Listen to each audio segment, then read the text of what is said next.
Why are you an atheist? I am just, I don't know, I'm an incredibly scientific person. It doesn't have anything to do with proof. It's just not something that I choose to believe in. So you're just an atheist for social reasons as well? I guess you could say that, yep. You can't live that out, and you know it. And don't lie to yourself and me. You can't live that out? You cannot live as if my explanation, the reason I hit him was because sociologically I was programmed to smack a guy with that type of glasses and that little bit of goatee. You don't live your life that way.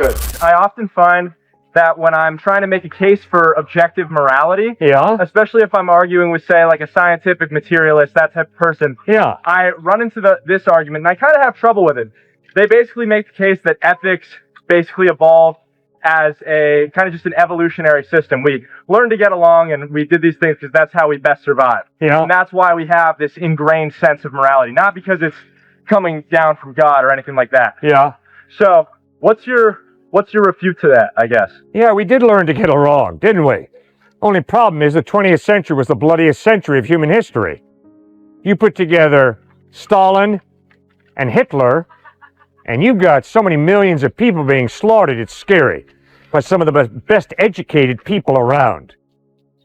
In the 1920s, there was a young teenage boy named Loeb, and he had a buddy named Leopold, who was accepted to Harvard Law School at the age of 17. They wanted to commit the perfect crime. So they got a friend of theirs, a guy, put him in their car and beat him to death. Then they poured acid on him to change his physical appearance. Well, they were caught. But they both came from very wealthy families, and their parents hired the highest priced lawyers they could. The head of that lawyer team was Clarence Darrow, the infamous lawyer. Darrow was brilliant. In court, he argued, "Your Honor, we cannot condemn a young man for going to one of the finest universities, being taught the philosophy of Friedrich Nietzsche, of nihilism. We cannot condemn him for living out that philosophy and murdering somebody." Darrow won. The kid was not given the death penalty. What's the bottom line? The bottom line is, you believe something? Live it out. I believe in Jesus Christ. He makes the most sense of all of reality. Why? As Blaise Pascal pointed out, Jesus Christ emphasizes the beauty of human beings and the wretchedness, and it comes together. And when you study your heart, you've got to agree. I have to agree. At times I'm very good, and at times I think and am motivated by stuff that I'm real grateful you know nothing about. Because I'd be horribly embarrassed for you to know what really motivates me at times. That's accurate analysis that Jesus gave.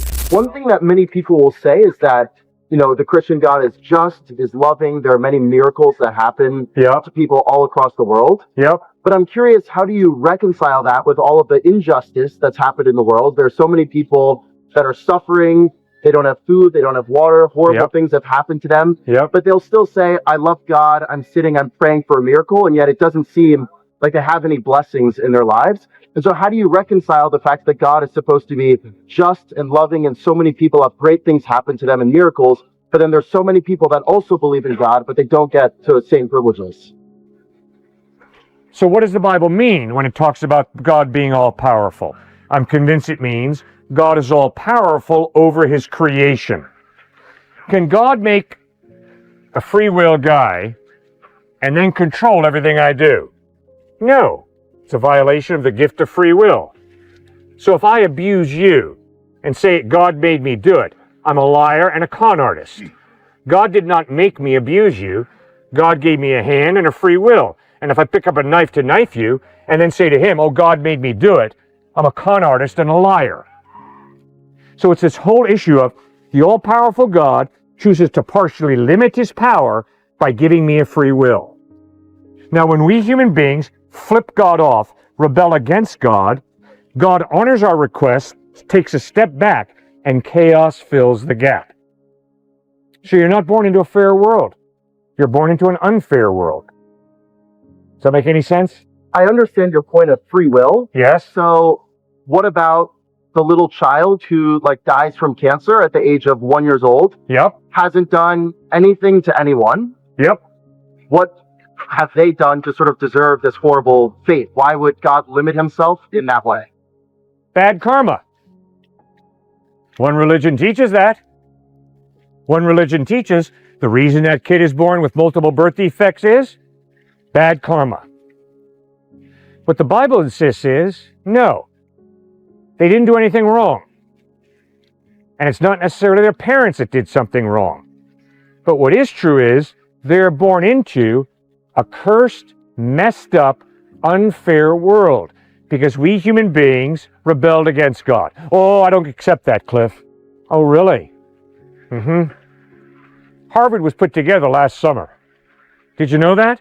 All these beautiful buildings, this incredible university, put together last summer. Idiotic, right? No. People sacrificed over a long period of time.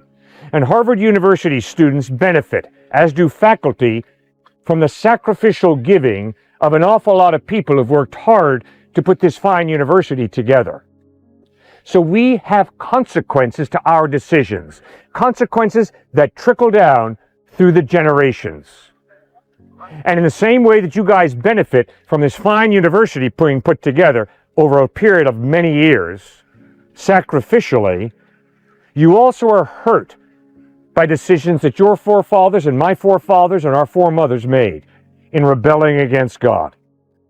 So we're born into an unfair, messed up world. So you're just an atheist for social reasons as well. I guess you could say that, yep. You can't live that out and you know it. And don't lie to yourself and me. You can't live that out? You cannot live as if my explanation, the reason I hit him was because sociologically I was programmed to smack a guy with that type of glasses and that little bit of goatee. You don't live your life that way. What was your explanation for people why you slapped them? A whole variety of different possibilities. Everything from my own hatred to jealousy. He's more handsome than I am. He's more articulate than I am, and I get jealous of him. And hatred.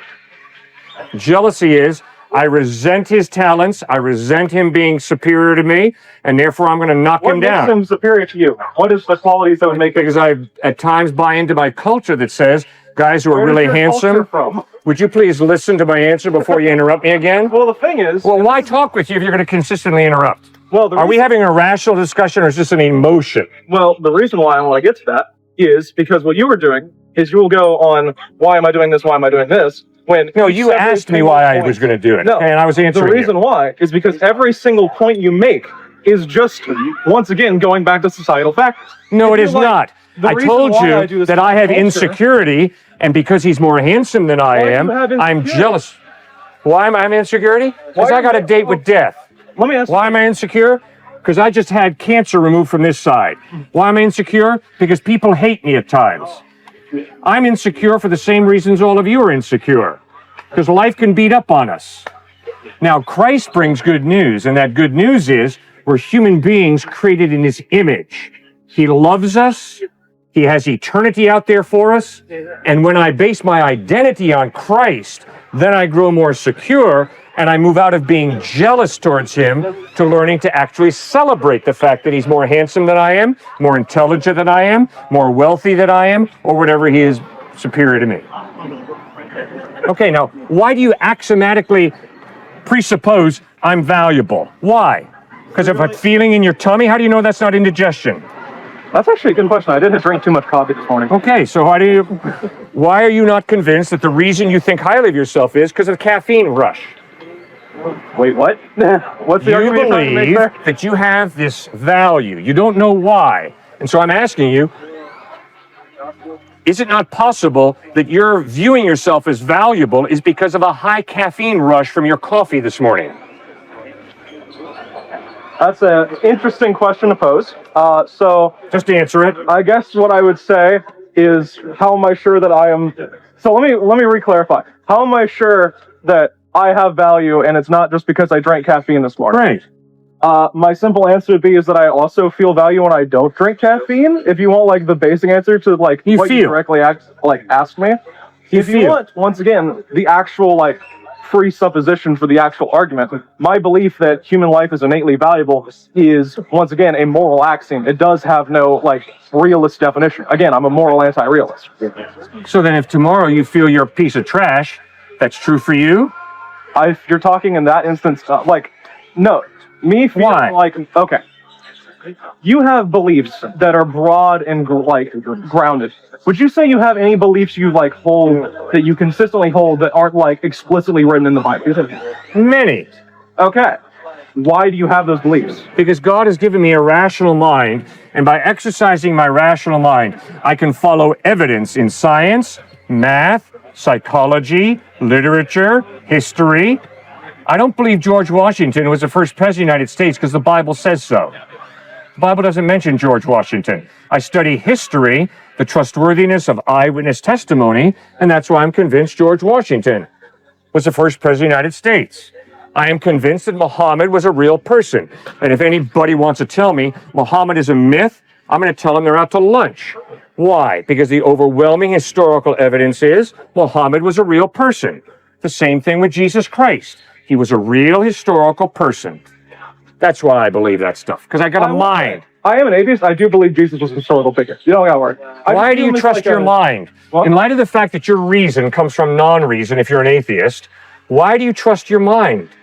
In the case of why do I trust my mind, I would just cite Descartes and just say I am because I think I am because I can say I am. Well, that's one blind leap. How do you know that your thinking ties you into reality? Einstein said, the biggest miracle is that my brain can connect with reality. That is a miracle. If you notice, many animals' minds don't tie them into reality in many situations. Some situations, yes, but other situations, no. The deer that I hit with my car accidentally made a poor decision. He ran in front of my car. Not good. I don't think anybody here would run in front of cars. So why do you trust your mind if your mind is simply a highly developed monkey's brain? Do you trust the thoughts of a monkey? Is that for me or the stories of Molly? For you.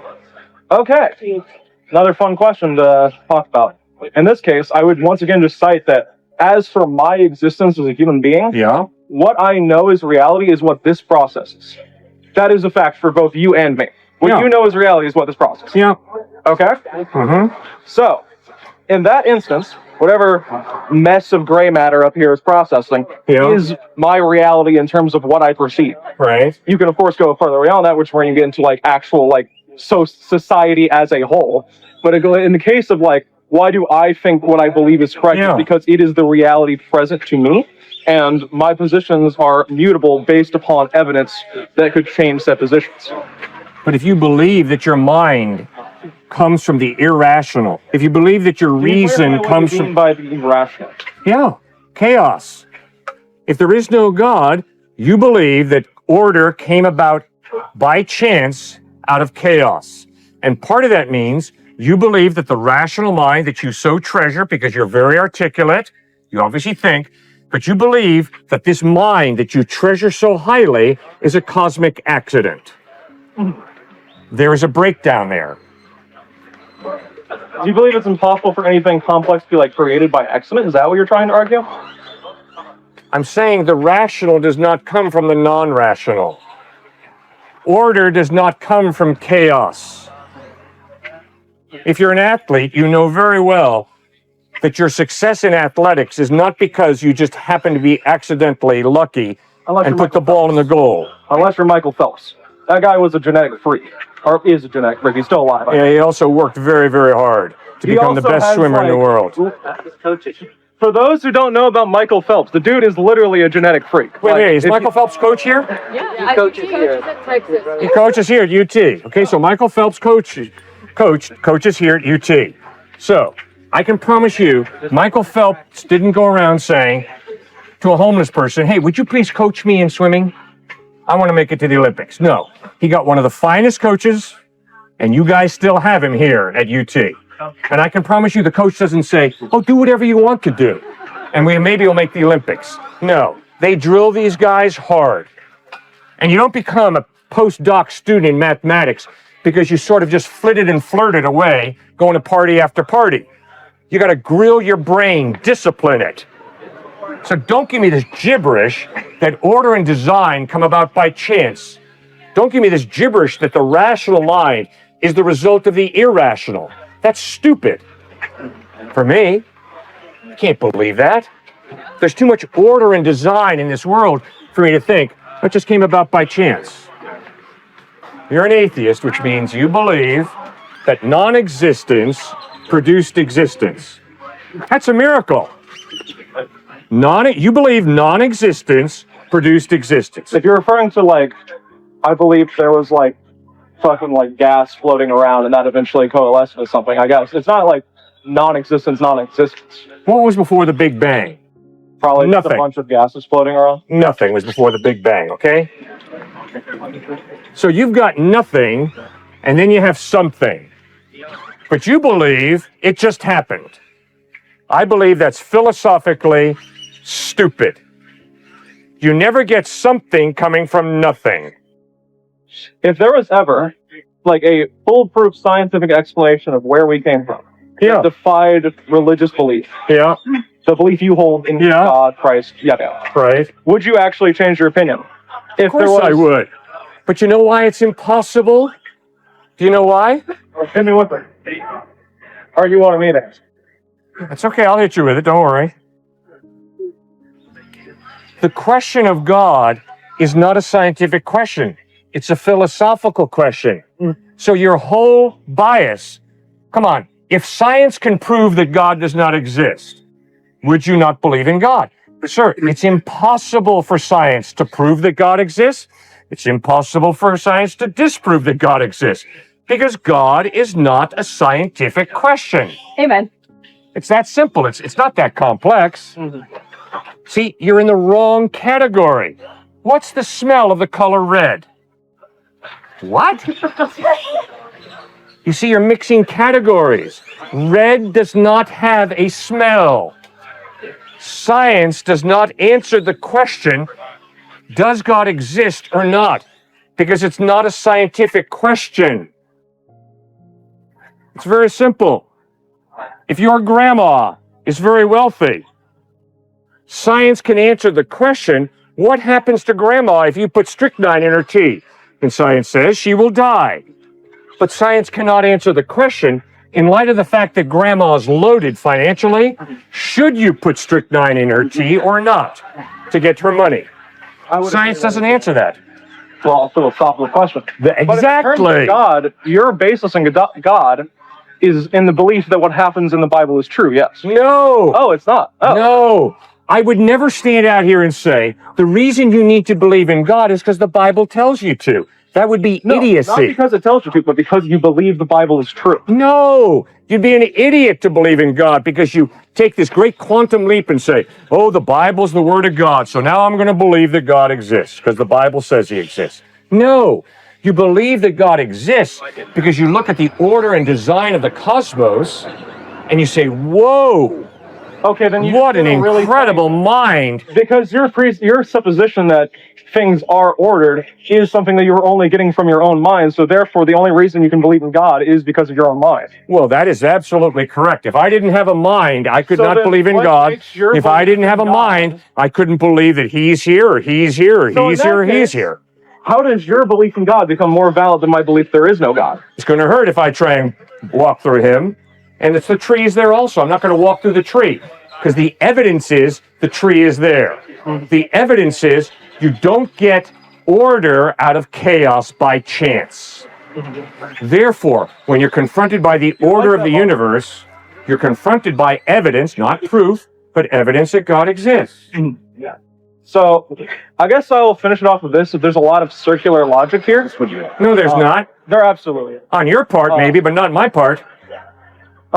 I'm saying you look at order and design, and you ask yourself, more reasonable to believe chance accident, or more reasonable to believe intelligent mind?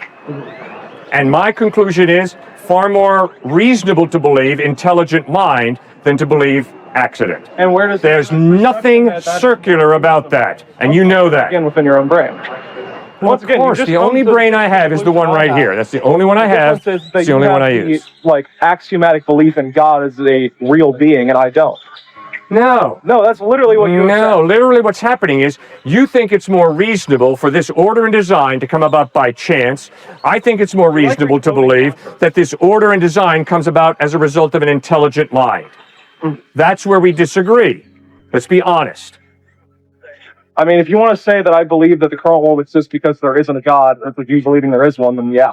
Well, yeah, if you're an atheist, you say there's no God. That's like the definitional statement of being an atheist. You say there is no God. Yeah. You say that you know the universe so well that you know God doesn't exist. You're an atheist. I don't have no God. I don't fall under a sect. Okay, evangelical. Okay. Yeah, that's a bold assertion. Actual, like, based off of no evidence. But yeah, go ahead. Actual getting into interesting questions. So, sin. I'm guessing you, of course, would define those based on biblical rules of the commandments, of course, being the basic. Right? Yeah. How would you define sin? I would believe sin is, breaking the Ten Commandments is one of them, but even more frequently in the Bible is talking about this word epithemia, which means making a good thing an ultimate thing.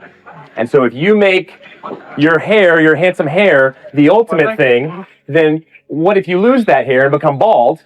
Well, you're going to become very depressed if that's your God, if that's your ultimate thing.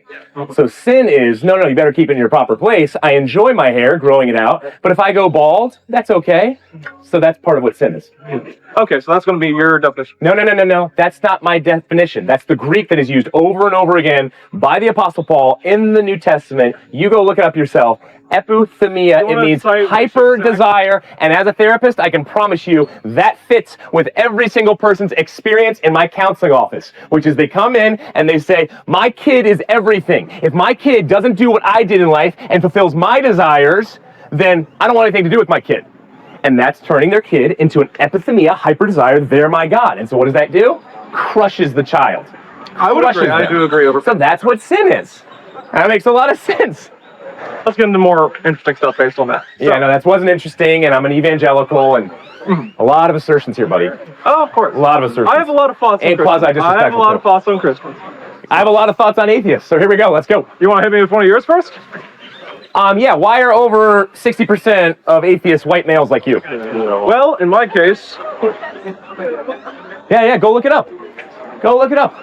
Pew research, go look it up. Go look at where all of the atheist humanistic conventions are every year. They're always in white Western societies where no more than one colored nation is involved. It's a white Western religion, largely created by the Nietzsches, the David Humes, that people have no intellectual basis behind. Instead, they just want to hop in and try and poke holes in every religion.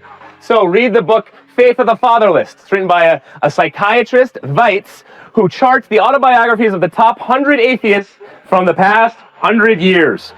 What do they all have in common? Daddy issues. I'm not saying you necessarily have daddy issues. I was actually going to say I have a better relationship with my mom. Okay, I'm not saying that's the point. But it is showing one point. Many atheists who I encounter do not believe in a heavenly father or God because they hate the idea and there's an emotional bias behind it. I'm not saying all, but I'm saying that's one of the biases. So those are two of about 100 issues I have with atheists. As a sociologist, you can't... So why such a high percentage white male? Well, I think that's a really simple answer, is if you look at economic development throughout, like, centuries, the predominantly richest areas in the world, with mostly are going to be liberal democracies in the West, which are predominantly white, and as people generally become more educated, they usually become less religious. That'd be my super simple answer to that. You gotta be kidding right now, right? Yeah, no. Do you think China's pretty educated with over 100 million Christians there? It's not just.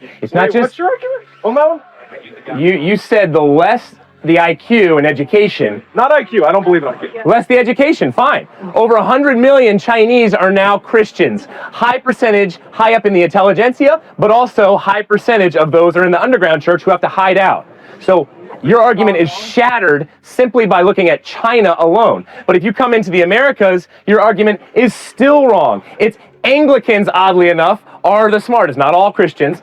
Anglicans, oddly enough, are smarter than the average atheist and than the average evangelical, I guess, that I am, that you said I am, even though I'm not. You have some tips. So Anglicans are the smartest. a lot of the reason why you have a modern Christian resurgence in China is after the Maoist revolution, you had a push, the Cultural Revolution, which was predominantly atheist, and now you have a lot of different counter movements to that original push.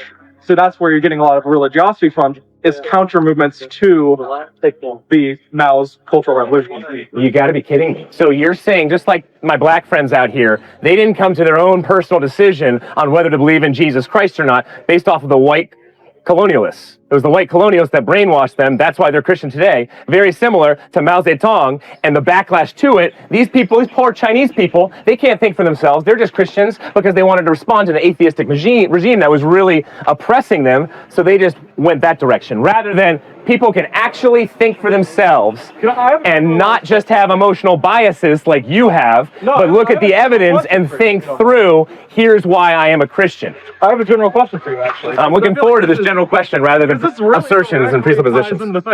Do you believe that people are influenced by sociological, like, environmental factors? Absolutely. And emotional biases.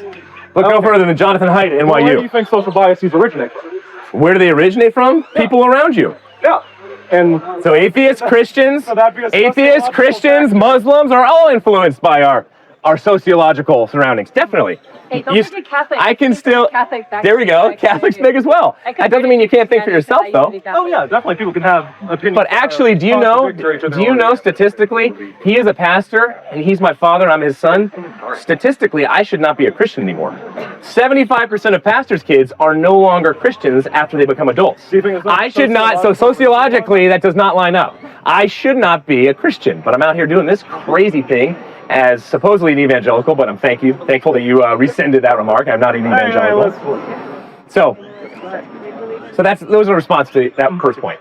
So, if you want to talk about the specific reasoning behind why people who have past response are more likely to leave the church, do you want that as the response there, or do you want why you in particular stayed Christian? Sure. Why did I stay Christian? Tell me, please. Without doing a detailed analysis of did you get pushed down the stairs in school? I don't know. I can't do that actual analysis. Why are you an atheist?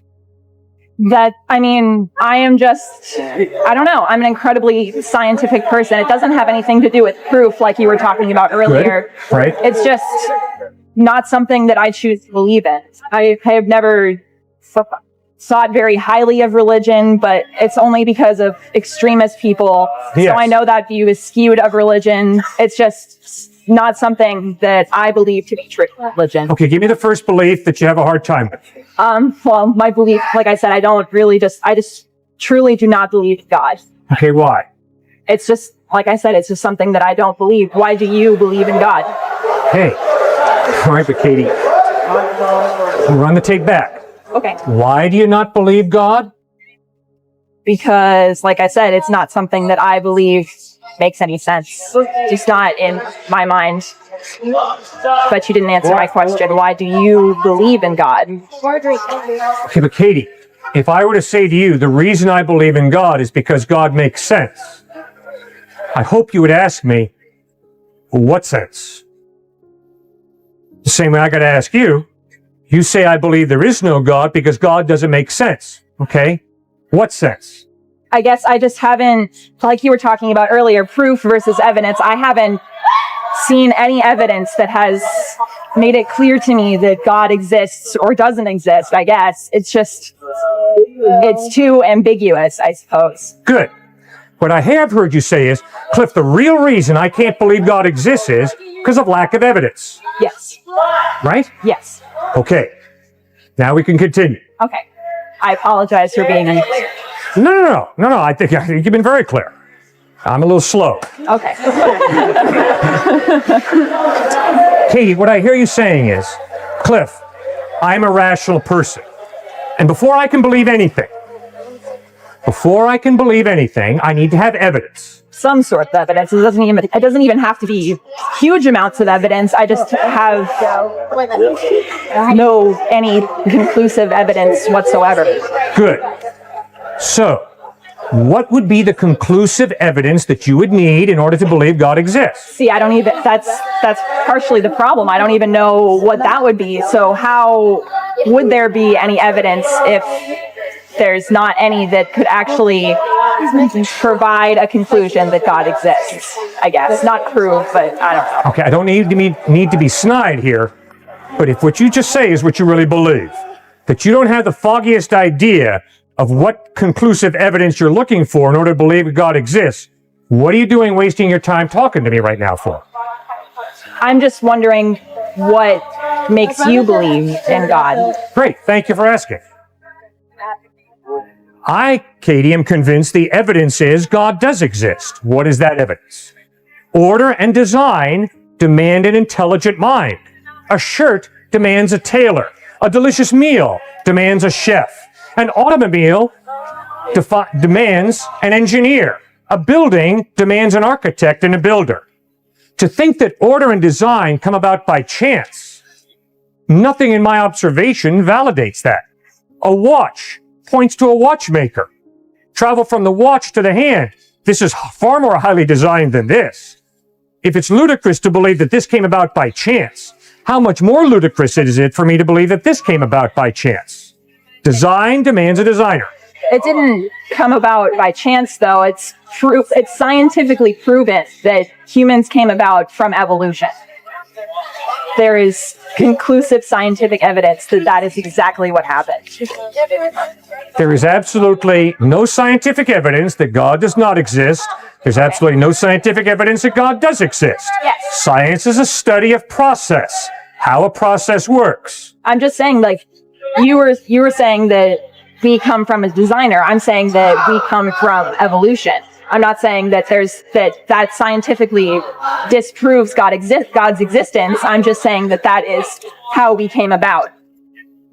But then the difficult, important question to answer is it more reasonable, is it more plausible to believe that behind evolution there's an intelligent mind, or is it more plausible and reasonable to believe that behind evolution there's no intelligent mind, there's just chance and fate? It's not even just chance and fate. It's due to environmental circumstance. It's not. That's chance. It's not pure chance. Of course it is. Even science, almost everything is pure chance if we go based off of that. Good. I disagree. I am convinced this shirt is not a result of pure chance. I am convinced this wristwatch is not a result of pure chance. And I would insist that the discussion that you and I are having right now has nothing to do with chance. It has to do with two rational minds. Yes. Engaging. Yeah. Taking the time to listen to each other, to respect each other enough to take what the other says seriously, and then to respond in as reasonable a way as possible. That's rational discourse, not chance. True. Katie, I tried to play major college basketball. I didn't play in any games. I just barely made the team. Why? Because to put a ball through a hoop 10 feet above the floor doesn't happen by chance. It happens as a result of tremendous skill. And I don't think a 4.0 at this fine university is an accident. I think it's a result of an intelligent, rational mind gripping reality so well that you answer the questions correctly on an exam and you have a 4.0. No chance involved there. I am convinced. If you disagree, so be it. So Katie, I can't buy into this chance theory because the experience that I have of life shows me everything that has intricate order and design demands a rational mind behind it. I suppose, but then how did our entire universe come into creation? That is not designed and ordered. It's complete chaos. Galaxies are everywhere. It's expanding and it's not expanding. That's not in any sort of order. It's just kind of happening at what seems to be random. So I'm just wondering how that follows the intelligent design.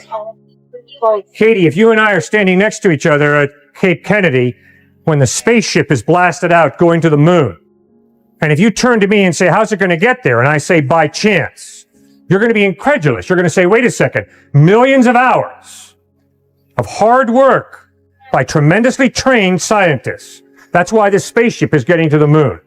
And then I say, fine, if a spaceship can't get to the moon by chance, How on earth can a universe as complex as ours come together by chance? How else would it have come together? With an intelligent mind behind it. The same way the spaceship is going to hit the moon, not by chance, but because there's an incredible amount of intelligent mind behind it. So the universe comes about as a result of an intelligent mind. I suppose, but I mean, there's no, again, like I said, there's no design to the universe, really. The fact that that our planet Earth is the perfect distance from the sun, the perfect size to even hold an atmosphere, the fact that it's far enough away from the sun to even contain water is pure chance. We could have been thrown on to a planet like Mercury and been burned up alive instantly. But instead, we ended up on this planet that happens to be perfect for human existence and any life at all. If there was no random chance, if everything was designed perfectly, then we would live on a perfect planet. Okay, obviously you and I agree that there's a lot of chaos in this universe. But Katie, that doesn't change the fact that there's a tremendous amount of order. I have a younger brother who transplants kidneys and livers. Katie, he's got to study the order of the human body so well. He doesn't make any mistakes when he transplants. He's got to make sure that he transplants liver for liver, not liver for kidney or liver for heart. He'll get the sock suit off of him if he does anything other. Just a little. Just a little, exactly. So when you look at the intricate design of the human body, Katie, it's incredible. Now, is there chaos? Is there cancer? Are there clotted arteries? Yes, we live in a fallen, messed up world. No question about it. But that doesn't change the fact that there is tremendous order and design. And that demands some type of intelligent mind, doesn't it? Not necessarily, because, again, everything begins with some sort of random chance. Where did the very first life form come from then? Great question. An atheist is saying the first life form came from non-life. I cannot believe that. Why? Because in all of my observation, plant life comes from non-life? No. Plant life comes from plant life. Animal life comes from non-life? No. Animal life comes from animal life. Human life comes from non-life? No, ma'am. Human life comes from human life. But you see, an atheist is someone who says, I believe life comes from non-life. I have a question about natural evil. So, for instance, disease, natural disasters, etc. Should we consider that this is like an evil, as in like it, or maybe a corruption, maybe a result of the fall? Or is this part of, like, who we consider it part of creation, and a good in and of itself? Right. And if natural evil is actually evil, like, should we as humans be working to resolve those evils, or do we just like accept? For instance, me and my friend were talking about how forest fires, like, they're necessary for some species of trees to actually, reproduce. Right. But then again, they have all these other consequences. So what do you think about it? Good question. Are natural disasters a good thing or a bad thing? All the earthquakes and storms we've had recently, Oklahoma, Myanmar, killed people. It's not a bad thing. I'm kind of neutral on it. Strong eat the weak. It's all about me. So who really cares? There's no moral obligation to say this is truly evil. No, it's just how nature behaves. I think we all know that that's wrong. Why do we all reach out? Why are so many people have reached out to me and my dad and say, hey, can you pray for Myanmar? Well, they have moral, righteous indignation saying that this is evil. These earthquakes are evil and wrong. This is not the way it should be. Okay, that's connected to God, obviously. Moral obligation. The immaterial saying that this is really right and wrong. So that's how you have to look at it. Yes, sin cracks the door wide open for cosmic confusion, breakdown, for sociological, so relational breakdown, divorce, and then psychological, stress, depression, you name it, anxiety. So it's affected every level. Can God bring about good out of evil? Yes. Is there something called the ripple effect, where many people saw Job suffering? But look at how many people have been helped by Job's suffering because they read the book of Job and they find solace in it. Certainly. So God can bring about, we get Romans 8:28, that all things, evil and good, are working together for his great purpose, but that does not mean that he ordains the evil and calls it good. Now, he still says evil is evil, but he can still use it at times to grow us in our character and to bring about his will. And there are many examples that I just can't reconcile with. Like, that's like the problem of evil, innocent suffering, the statistical likelihood of being born somewhere else that you can't contact Christ. Right. Explanations like that really depress me, and so it's kind of stopped me from having a relationship with God. So you're more agnostic. Yeah. I don't know. Well, I still feel like I can act as if there is a God, but I just don't have a personal relationship with him. I still act good, but I don't know where that objective truth of morality comes from. Okay. And I don't know. It's depressing to me that if there's no God, then all this might be a collision of particles of the universe. I don't think that's true, but I don't have a grounding truth to sort of give me a connection with God to really make me believe. So if there is no God, that depresses me. I'd be pretty depressed too if there is no God. You look at Camus, Sartre, all the great existentialist thinkers, they said, you should be pretty depressed if you don't believe in God. But we just make up our meaning now if there is no God and say, well, you know, I'm going to find meaning here. I'm going to find my own type of hedonism, and yeah, I'll just live like life has meaning. No, it's depressing. If there is no God, if there's no objective meaning and purpose in your life, and there is no future, everything is just going kaput based off of the ultimate heat death of this universe, you should be pretty depressed. So I love that. Thank you for, first of all, your honesty. Secondly, I would doubt your doubts. So you're doubting that a good God would allow evil and suffering. Well, how do you know good can't come out of evil and suffering? And how do you know if there's an omniscient God out there that he doesn't have reasons for it? Secondly, you were doubting based off of salvation for those who never get the word. Well, how do you know that they never get the word? How do you know God doesn't reveal himself to them in a way that's very different from how he's revealed himself to you at Harvard?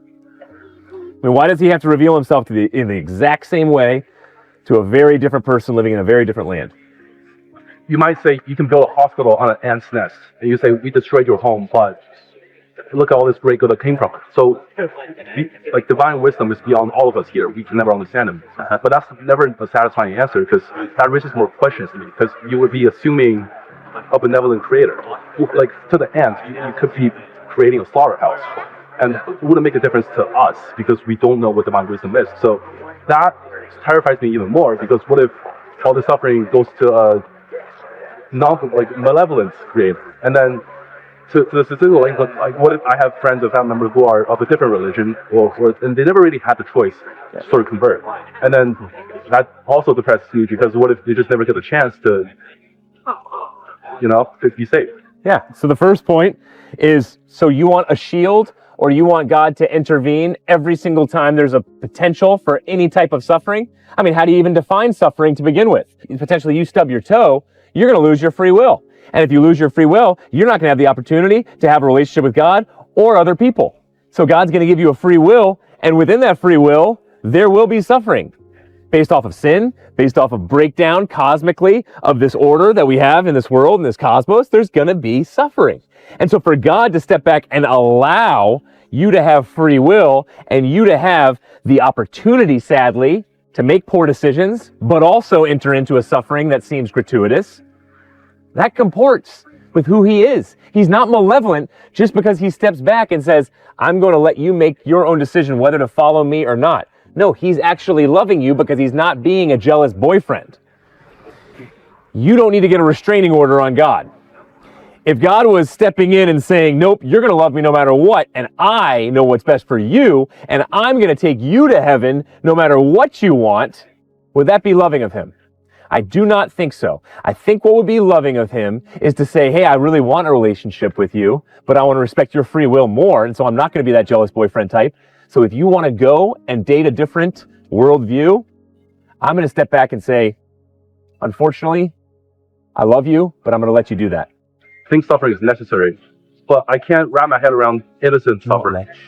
Like, what possible good can a child dying of leukemia due to the, like, I know this is sort of a cliche, but like suffering has a purpose, and me studying myself could teach me about protection and self-defense, and the travesties of history can teach me about dangers of political systems.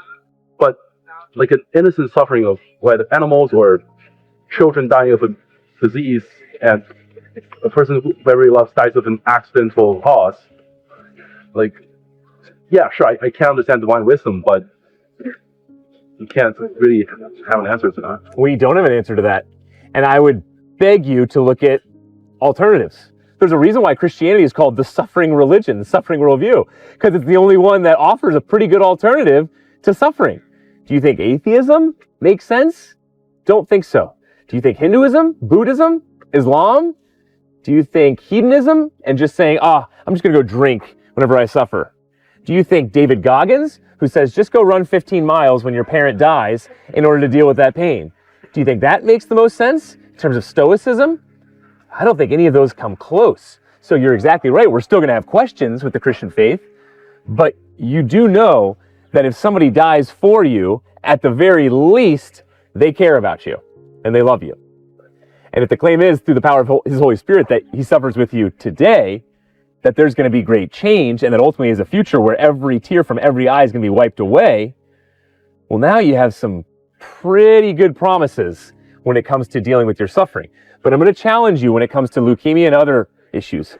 We're pastors. We've seen many people die of cancer. I've seen a woman who's a quadriplegic. She said, I am so pleased to be a quadriplegic, even though I hate it at the same time, but I'm pleased in the sense of I get a closeness in my relationship with God now, unlike I ever had when I had full use of all my limbs. And so we see people not only come to know Christ, but grow exponentially in their relationship with Christ, and then others see it and come to know Christ and live way more fulfilling lives from that type of pain, where I don't know if you could just say, stub toe, good. Quadriplegic, always bad. No, there's growth in it, and there's growth coming obviously closer to Christ. But fall on a suffering God. Don't fall on atheism, which says it shouldn't be a big deal. You're just here. You're just an accident. There's no moral obligation. Evil, suffering. Those don't actually exist. Thank you so much. Absolutely. Good questions, man. Appreciate you.